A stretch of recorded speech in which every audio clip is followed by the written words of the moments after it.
Did you catch that moment? Jasmine Crockett didn't just question the DOJ. She put Pam Bondi on the spot, called out the stuttering, and reignited the firestorm over the Epstein files. With censorship motions piling up, Republicans under pressure, and deadlines quietly ticking down, this exchange raises one explosive question. What are they trying to delay, and why? Stay with me, because this gets uncomfortable fast. Oh, let me see. All right. Will the Republicans do anything about Trump?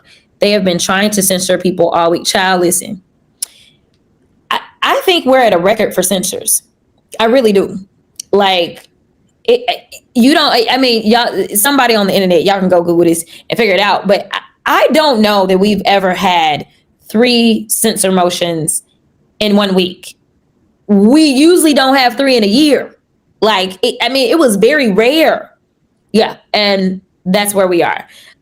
Do I think that the Republicans are going to do anything about him? It just depends. I think the more that they see the writing on the walls, as we go through these special elections, as we look at the numbers, I think November 4th was a wake-up call. I think that's one of the reasons that some of them are like, maybe not so much, because baby, he on his way out, whether he like it or not. You get 2 terms maximum as president in these United States, okay? And some of them want to stick around for a while. Some of them want to have political careers. And it's going to crash and burn if your only answer is to do whatever Donald Trump told you to do. It is. That's not sustainable, whatsoever. And I think some people are waking up to that. But I think, the more that people show up to their town halls, the more that we show up at all these other elections and overperform, I think the more likely it is that we start to see some movement. From TikTok, when will the Epstein files come out?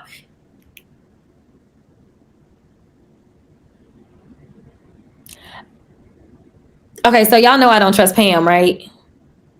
Y'all know I don't trust her, right? So I'm gonna just say this $1 million question. I will tell you that according to the bill that was filed and signed into law, they are supposed to release it within 30 days. I just want to remind y'all that oversight has had outstanding subpoenas to the DOJ, and thanks to the Epstein estate, we getting stuff. That's all I gotta say. So, and Pam she was stuttering the other day at a press conference. I think it was yesterday. She was like, right. So I fully anticipate she's going to say we've got ongoing investigations, even though she had previously announced that there was nothing to investigate. But now she's like, well, we've got new information from the estate. And it's like, well, girl, if y'all were doing your jobs and you were doing the investigatory work, then y'all would have had this too, right? Or am I wrong? Maybe Pam don't know nothing about trying cases. Again, she about to lose that Comey case. Hell, they lost the sandwich case, y'all. They lost the sandwich assault case. The fact that they brought a sandwich assault case is just okay, I'm done with that part. Let me move to the next. This moment hits because Jasmine Crockett isn't speaking like a polished press release. She's speaking like someone who knows the clock is ticking and the excuses are getting thinner. When she calls out the sudden stuttering, it's not mockery for laughs. It's a signal that something has shifted. Confidence disappears when answers aren't ready. What makes this exchange powerful is the contrast.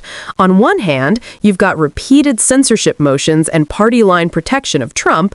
On the other, you've got legal deadlines written into law, subpoenas already ignored, and Epstein records surfacing without DOJ cooperation. That's not oversight working, that's oversight being bypassed. Crockett is also tapping into political reality. She's not just talking about Epstein, she's talking about survival. Town halls, special elections, and slipping margins are forcing some Republicans to quietly reconsider blind loyalty.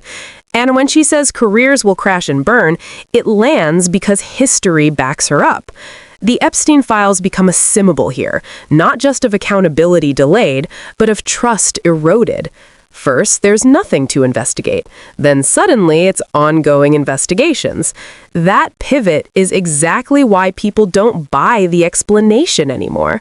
Transparency doesn't change stories mid-sentence.